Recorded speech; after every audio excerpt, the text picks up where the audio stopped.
Okay, I just thought I'd do a quick video on Ring of Honor. I did one just after the turn of the year, I think it was, and obviously we're halfway through the year now, so 6-month update, if you like. And yeah, there's obviously a few different points I want to make sure I touch on. First of all, I'll just go through the positives, what I think have been the positives through the first half of the year, and also the negatives. And any feedback, any comments would be welcome. So let me know what you think. First off, start off with the negatives. Top one has got to be iPay-per-view, without a shadow of a doubt. An absolute disastrous year so far in terms of the streaming quality, the sound, playback, everything. So many issues. So many problems I've had anyway. I'm sure, and everyone that I've spoke to on YouTube and everybody's videos that I've been watching have all been saying the same thing, that they've had problems with playback and with the streaming cutting off. I did, on my review of Showdown in the Sun Night 1, I went into a lot of detail about the problems that I had. It actually took me something like 10 or 12 hours over the course of a day to watch the pay-per-view, because they uploaded certain matches, and then it was a few hours before they uploaded the rest of the pay-per-view. Then there was problems with my stream, and overall it took me, like I say, half a day to watch a 2.5 or 3 hour show, which is fucking ridiculous. It can't carry on like this, in my opinion. They need to do something. I know the last show, Border Wars, was done through ROH's website, but I believe, from what I understand, I didn't. After Showdown in the Sun, if you watch my video, that was my last pay-per-view that I'm buying. It's not for me. Internet pay-per-view is not for me at all. I just get pissed off, and it just ruins my experience and my. When I look back on the show, I don't look back on it favourably because of the stream, or because of the sound, or the quality, and I don't want that to tar my enjoyment of a show. So I'm done with our pay-per-view. But from what I understand, there was a lot of problems with Border Wars as well. Even though that wasn't, as I say, that wasn't Go Fight Live. That was, I believe, directly through ROH's website. Correct me if I'm wrong, but yeah, I won't be ordering any more iPay-per-views. But to the general audience that do invest money into the product, into ROH, that needs something, either needs drastically changing, or they need to just pack it in iPay-per-view totally. That's seriously my opinion, because Showdown in the Sun Night 2 or Day 2 was an absolute fucking joke. I still have not seen all of that show. I'm not going to buy the DVD. It's not worth it. I'm not interested in going back and watching Showdown in the Sun Night 2 when we're months down the line. If there may be the full show up on the internet somewhere, but I can't be fucking arsed to go and find it now. The time's been and gone as far as I'm concerned. I think there was about 3 matches missing. On the Sunday, there was about 3 matches missing from the show, and if it wasn't for Davey and Elgin as the main event, that would have been one of the worst shows I've ever seen, both in terms of match quality, because the rest of the pay-per-view that I saw was pretty piss poor, and obviously in terms of the pay-per-view itself. So yeah, that's a major sticking point, and has been all year, in my opinion. So that needs to be sorted out. Second up would be TV and the general production. I know they've not got the production budget that even TNA has got, especially not even meant to mention WWE. But I don't know. I actually think it's better than HDNet. I do think that. I think this Sinclair broadcast is better than it was on HDNet. But it's still far from satisfactory most weeks. I mean, I don't think they've got the balance right between the matches and the storyline advancement. I think they really struggle with how to fill the time. A lot of the time they'll try and cram 3 or 4 really good matches into an hour. When you take out the adverts, I watch the show on YouTube, and it's normally about 50 minutes between 45 and 50 minutes once you've taken out the adverts.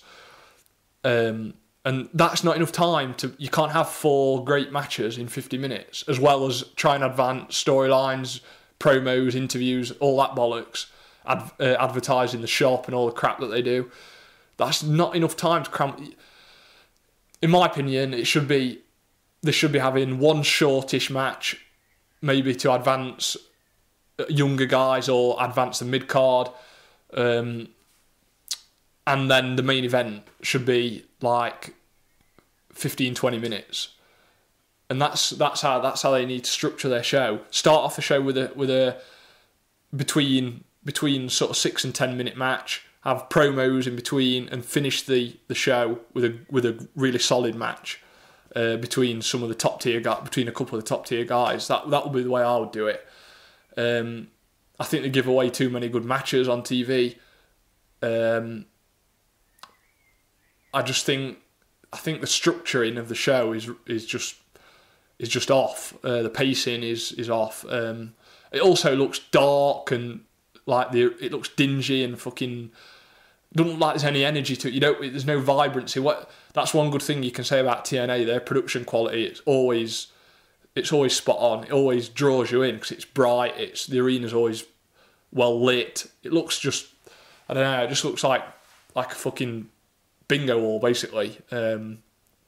So yeah, they need to sort out TV or just at least tweak it so they just get the structure right, in my opinion.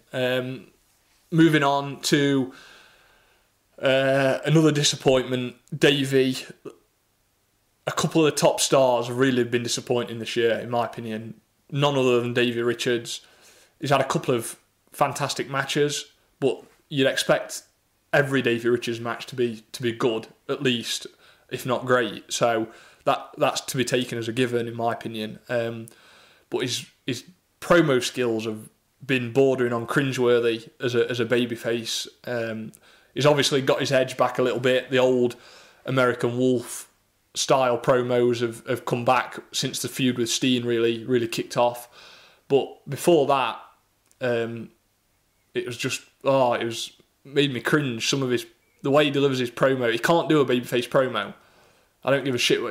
It's a really strange dynamic that is such a good promo as a heel, or as a in that grey area in betweener type. But as a babyface, he's absolutely terrible. I don't give a shit what anybody says. He cannot cut a babyface promo to save his life. So yeah, hopefully it looks like he's regaining a bit of his 2008, 2009 American Wolf sort of edge to his character. So if they go down that road, then I'll be more than happy with that.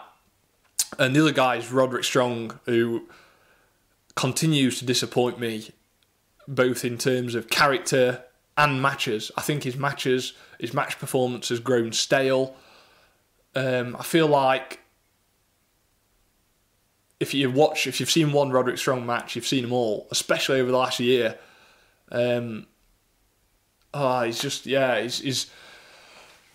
the match with Finlay was a massive. I didn't review Border Wars, but the match with Finlay was a massive disappointment to me. I thought that was going to be great, and obviously Finlay's got to take his share of the blame in that, and the booking as well. Of course, it was slow, it was pedestrian. There was no real energy. And Roderick Strong's, like I say, his matches have really I've really gone off. I was high on Roderick Strong like 2, 3, 4, 5 years ago, but now I'm losing interest in him really by the week, and his character as well is just this House of Truth cocky like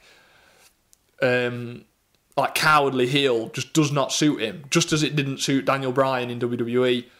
Roderick Strong cannot be a cowardly heel. He's an ass-kicking.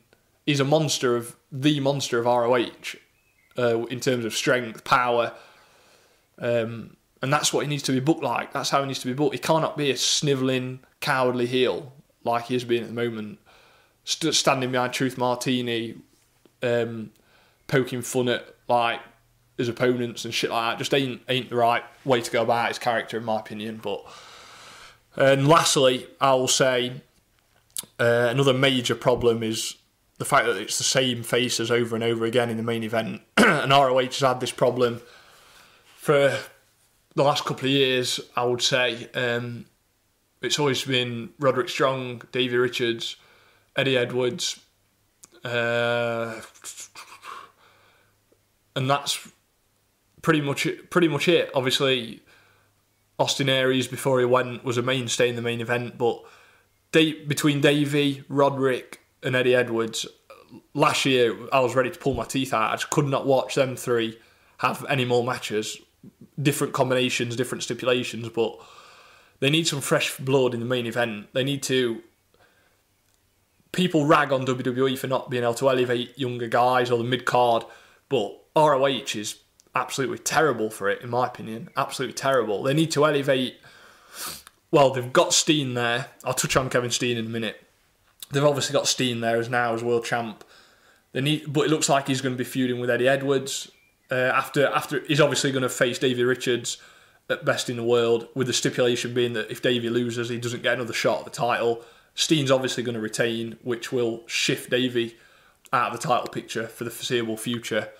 But I would think that Steen's going to feud with Eddie Edwards after that, and I don't want to see that. I want to see Jay Lethal elevated to the main event. I want to see Tommaso Ciampa, Elgin.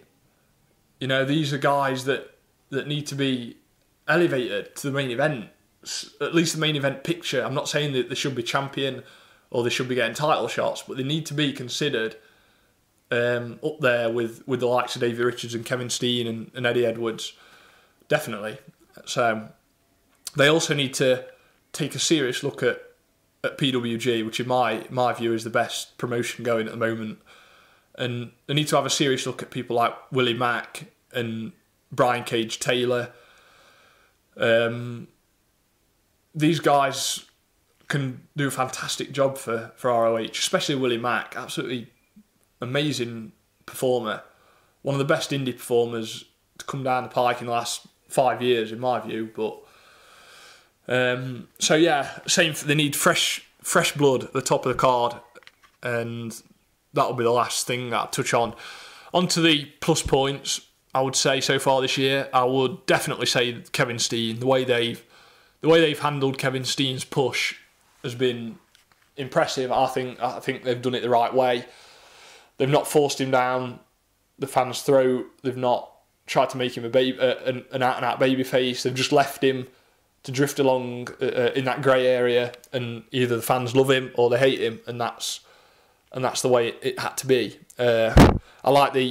I don't mind the Jim Cornette angle being incorporated into the storyline. I think Jim Cornette's fantastic on the mic, and they should utilise his vocals and his mic skills, because let's face it, there ain't many people in ROH that can work the mic like that. So obviously it's got that air of Mr. McMahon, Stone Cold Steve Austin from 97, 98. It smacks of that a little bit, but I don't know. I think it's the way they've got Steen as up to world champion is exemplary, really, and I do congratulate them on that. So next thing will be Tommaso Ciampa. Absolutely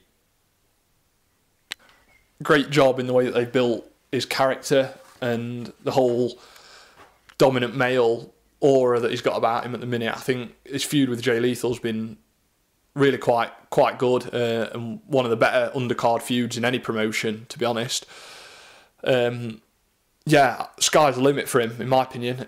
Then, like I say, they need to elevate him and Jay Lethal for that matter, but they definitely need to elevate Ciampa. He's got that. He's decent on the mic, and given more airtime, I think he can grow to be even better. He's got that steely look about him. I've said this before. His promos remind me of Stone Cold Steve Austin's ECW and early WWF promos, where he's got that steely look to him, where you automatically pay attention as soon as he starts speaking. The voice is similar as well.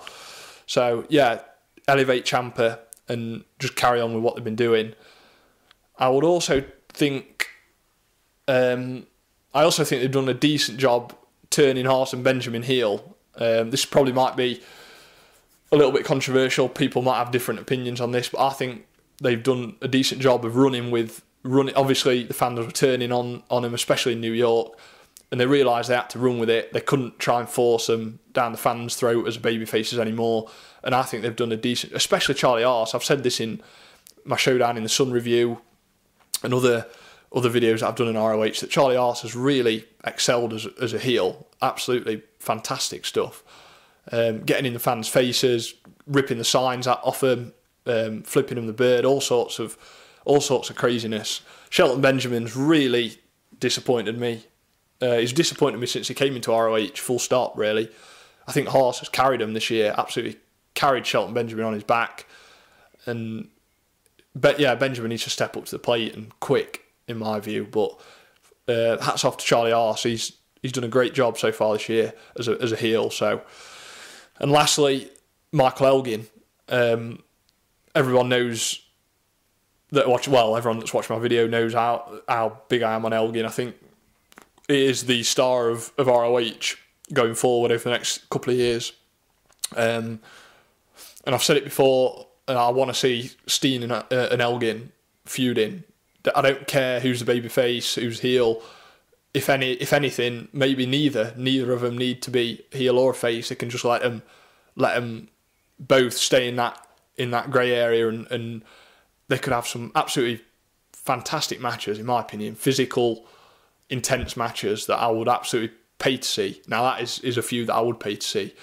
And yeah, they've done a great job. Match of the year so far, Elgin and Davey Richards. No doubt. Anyone that says different, just bollocks, really. And it probably will be match of the year come the end of the year. It'll take some beating.